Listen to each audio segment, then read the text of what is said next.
On était avec des étudiants. Je vais devenir un peu plus sérieux puisque j'accueille un formateur. Pour le coup, on va parler histoire. J'accueille Jérôme Jambu. Bonjour. Bonjour. Alors je suis accompagné de Bastien Michel qui est... Alors, on va s'installer je au me mets micro pour que nos spectateurs entendent bien. Donc, bonjour Jérôme. Bonjour. Et vous me disiez que vous n'étiez pas seul ce Oui, matin. je suis accompagné de Bastien Michel qui est enseignant en histoire médiévale à l'UFR Humanité et Société, donc qui m'accompagne s'il y a des questions auxquelles Deux il pour le pourrait prix d'un. répondre. Voilà, Très bien. exactement. On prend. Quel est votre rôle au sein de ce service histoire, de cette filière histoire ? Alors moi je viens pas uniquement au titre de l'histoire puisque je suis le directeur de l'UFR Humanité et Société. C'est-à-dire qu'on a des formations en histoire, en géographie, en sociologie et en lettres.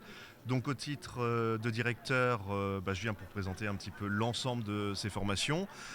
Accessoirement, je suis professeur d'histoire moderne. Et ça c'est la partie enseignement recherche de mon métier. Et Bastien Michel est en histoire médiévale. On s'adresse à quel lycéen dans votre formation ? Qui on attire dans ces filets ? Alors, on attire tous les lycéens.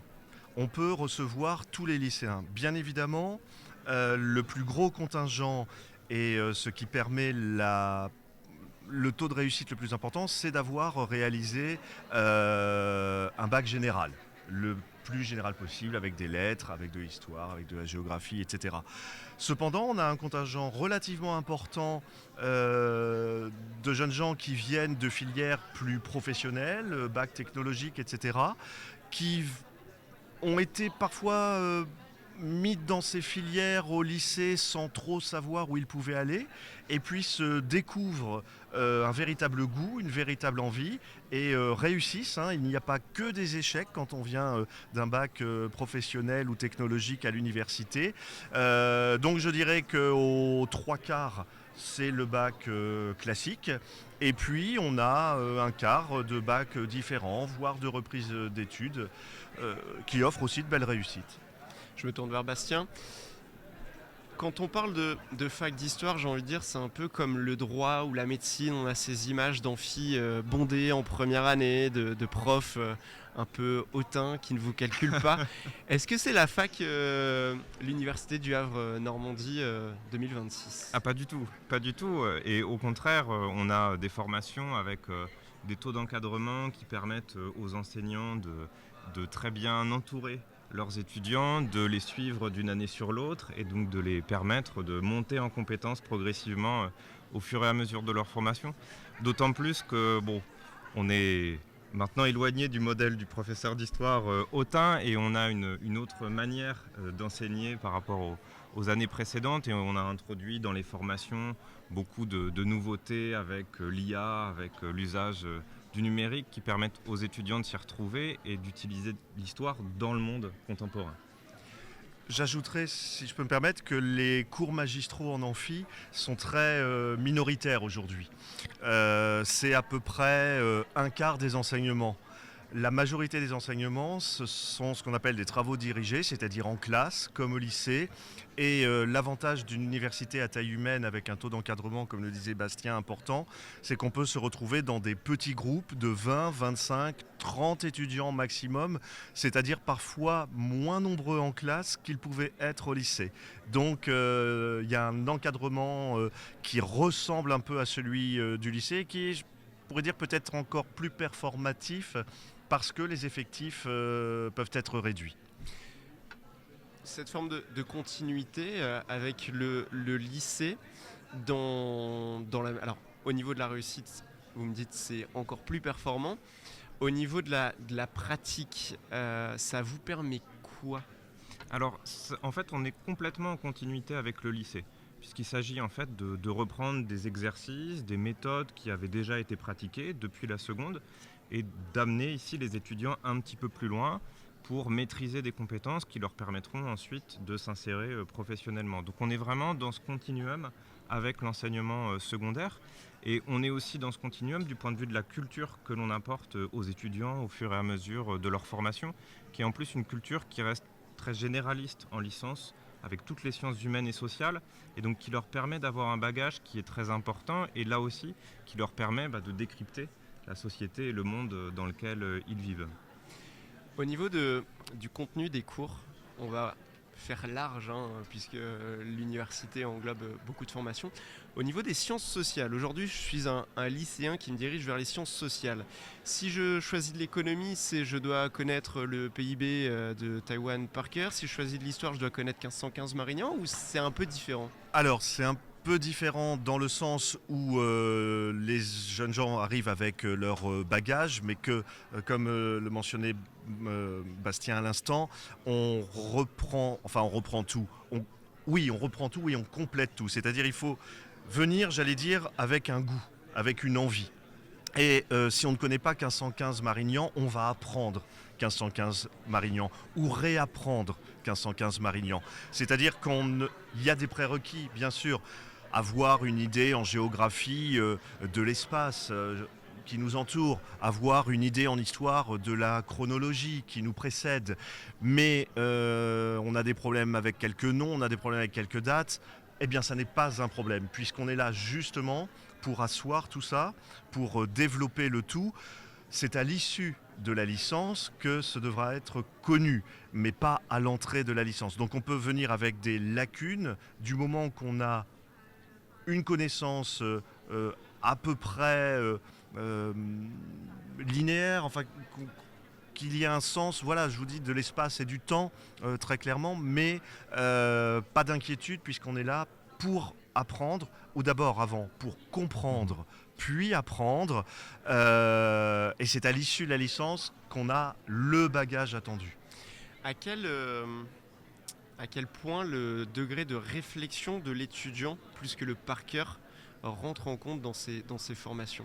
C'est au cœur des formations en réalité, puisqu'il s'agit vraiment aux étudiants d'avoir les outils qui leur permettent de réfléchir, quelle que soit la discipline dans laquelle ils sont inscrits, tous les cours qu'ils puissent suivre. Le but n'étant pas, si j'ose dire, de travailler comme un perroquet, mais vraiment de se nourrir de toutes les connaissances qui sont accumulées pour avoir une réflexion, une vision du monde, une pensée historique ou géographique. Et d'autant plus qu'on essaie d'ouvrir au maximum cette réflexion, justement avec une approche qui passe par les sciences sociales, donc l'histoire, la géographie, la sociologie. Et pour l'histoire en particulier, cette ouverture qui doit alimenter la réflexion des étudiants, elle passe aussi par des cours qui ne portent pas forcément sur la géographie européenne ou l'histoire européenne. On va vraiment essayer de s'ouvrir au monde au maximum et d'avoir une pensée qui soit la plus large possible et la plus performante possible, là aussi pour comprendre un monde ouvert. Oui, en histoire, par exemple, pour compléter, juste pour donner peut-être quelques exemples précis, en licence, il existe un cours de l'histoire de l'islam méditerranéen, il existe un cours sur la découverte et la colonisation du continent américain. Donc c'est par cette ouverture qu'on essaie de développer un esprit de réflexion par une dimension comparatiste, si vous voulez, regarder d'autres mondes pour apprendre soi-même à réfléchir sur ce monde. Cette ouverture d'esprit, elle nécessite pour les étudiants un travail à côté des cours? Oui, beaucoup. Et honnêtement, beaucoup plus qu'ils ne font en général. C'est-à-dire que les cours sont là pour donner de la méthode. En TD, par exemple, on apprend aux étudiants à travailler le document, que ce soit la carte, que ce soit la source historique, etc.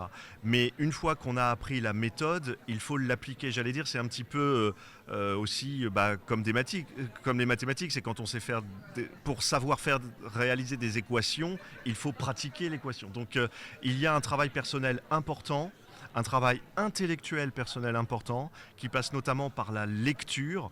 C'est un peu le mal du moment, c'est-à-dire que cette lecture, ou en tout cas une lecture sur de mauvaises sources, d'informations en ligne, etc. Non, il faut revenir aux fondamentaux, c'est-à-dire rentrer chez soi, ouvrir un livre, lire un livre, prendre des notes. Oui, il y a un travail personnel. Il est important, il n'est pas non plus considérable à partir du moment où il est régulier et fait aussi avec plaisir, parce que les sciences humaines et sociales et les lettres, on les choisit aussi par goût et pas par défaut, hein, comme le droit ailleurs, ou la biologie, ou la chimie. Il faut venir avec un goût pour penser réussir. Justement, je rebondis sur ce qui a été dit, sur ce qui est dit. Quels sont les appétences ou les goûts particuliers qui peuvent faire sentir à un élève de terminale qu'il est fait pour le monde des sciences humaines?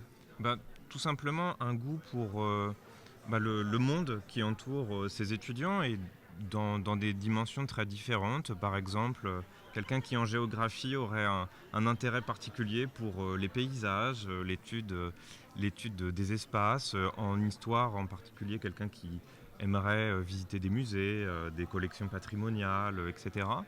Donc il y a vraiment, en fait, on peut se nourrir de tout le monde contemporain pour les sciences humaines et sociales et pour les lettres également. Il s'agit vraiment de s'imbiber en fait du contexte dans lequel on le vit, parce qu'il y a des sciences humaines et sociales absolument partout et on peut les réemployer quotidiennement en réalité. Je dirais qu'il faut de la curiosité et de l'empathie, c'est-à-dire se mettre au centre du monde qui nous entoure. C'est le principe de l'humanisme.